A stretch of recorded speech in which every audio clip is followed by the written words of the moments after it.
once watched a senior cartel lieutenant get dissolved alive inside a massive drum of industrial hydrochloric acid. He wasn't executed because he stole narcotics.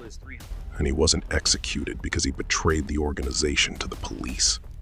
He was executed because his weekly Excel spreadsheet was off by exactly $74. The cartel doesn't care about human emotion, but they are pathologically obsessed with precise bookkeeping. And the most terrifying secret I have ever kept is that the $74 mathematical error wasn't his. It was mine. I made a single typo in a nested cell formula, and an innocent man paid for that mistake with his skin. In my line of work, a misplaced comma on a financial ledger is just as lethal as a pull of a trigger. The human body holds roughly 5 liters of blood, and it feels incredibly warm when it spreads across the polished granite floor of an international airport terminal. As the sharp, metallic echo of 3 suppressed gunshots shattered the mundane noise of Guarulhos Airport, my body collapsed. The world slowed down to an agonizing crawl. My vision began to narrow into a dark tunnel. And as the ambient light faded, my mind didn't focus on the millions of dollars I had washed through the banking system. It focused entirely on the face of my 8-year-old daughter.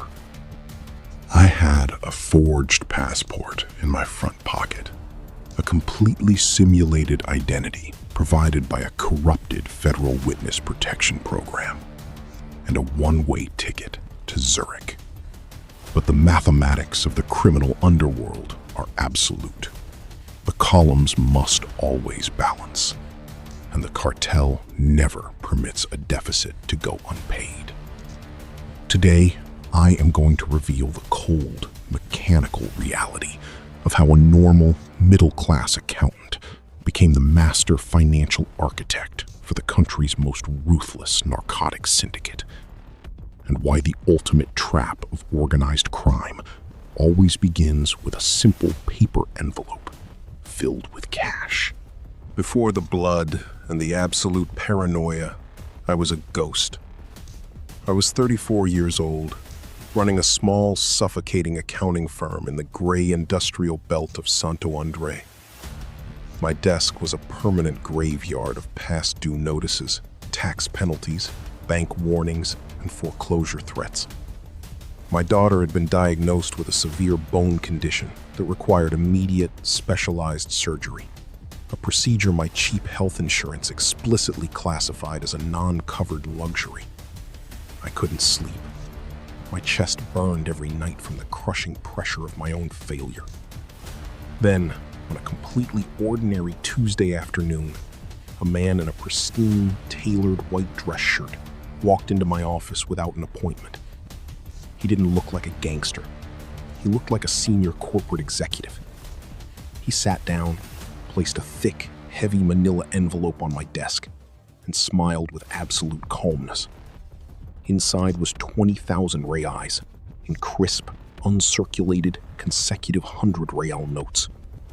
He told me his transport logistics firm needed an expert to handle internal invoice optimization. He leaned forward, looked me dead in the eyes, and whispered, "It's not drugs, doctor. It's not violence. It's just digital architecture. We just need your clean credentials to make the corporate ledger look legitimate to the central bank." My morality evaporated under the crushing weight of my daughter's medical bills. I took the cash. Within 24 hours, the surgery was booked. Within 24 months, I wasn't just optimizing invoices anymore. I was structurally laundering over 15 million reais a month for 5 major distribution cells of the 1st Capital Command. I bought a European luxury vehicle, moved my family into an elite, heavily armed gated community, and maintained a flawless facade for my wife, convincing her I had secured a major consulting contract with a multinational agricultural conglomerate. True money laundering is not done through casinos or car washes. That is low-level street garbage. The real elite use a highly complex system called corporate smurfing mixed with factoring fraud. I acquired a network of legitimate cash-heavy businesses, commercial laundromats, regional grocery distribution centers, and small tech repair chains.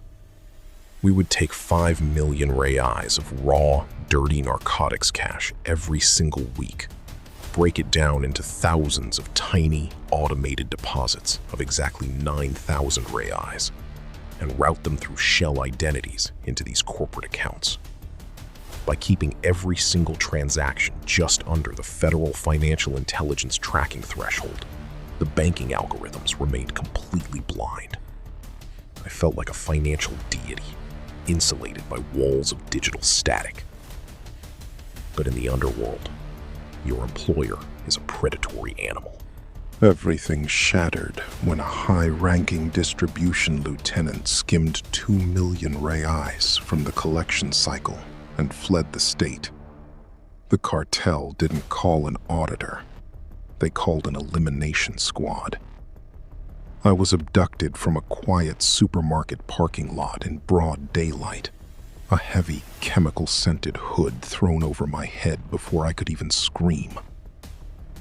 I woke up hours later, stripped to my undergarments, handcuffed to a crude wooden stool in the damp basement of an abandoned warehouse in Tatuapé.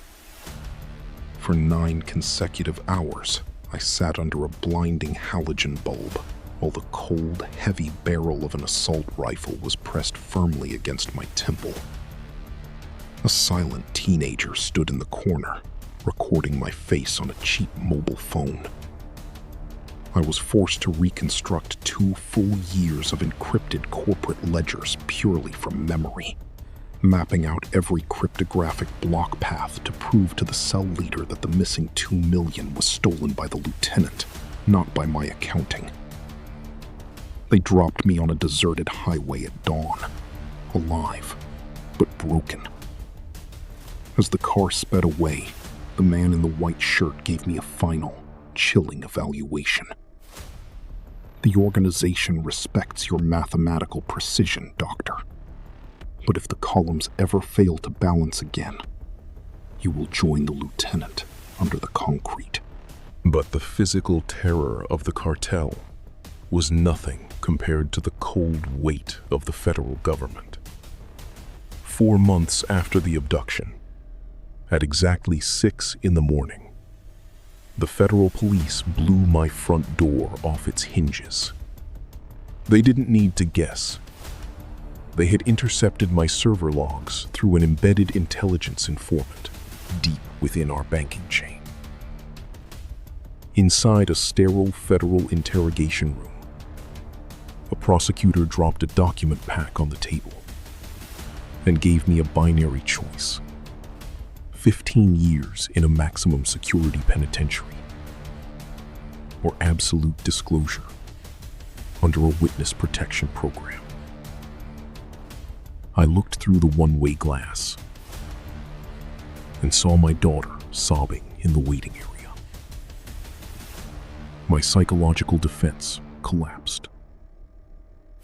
I spent 6 continuous hours talking into a digital microphone, systematically mapping every front company, every corrupt bank director, and the entire high-level financial infrastructure of the syndicate. The state took my name, wiped my history, issued me a generic synthetic identity, and hid me in a forgotten rural town in the south. But true protection doesn't exist when you cross a multi-billion-dollar enterprise. The syndicate has paid informants inside state registries, notary offices, and municipal utility databases. 2 weeks ago, my porch security feed registered a black sedan with completely blackened windows idling across the street. It stayed there for 3 consecutive nights, the engine purring softly in the dark, disappearing right before the first light of dawn. My handler called me with a voice dripping with panic. "Your location is entirely compromised. You need to leave the country immediately. Alone."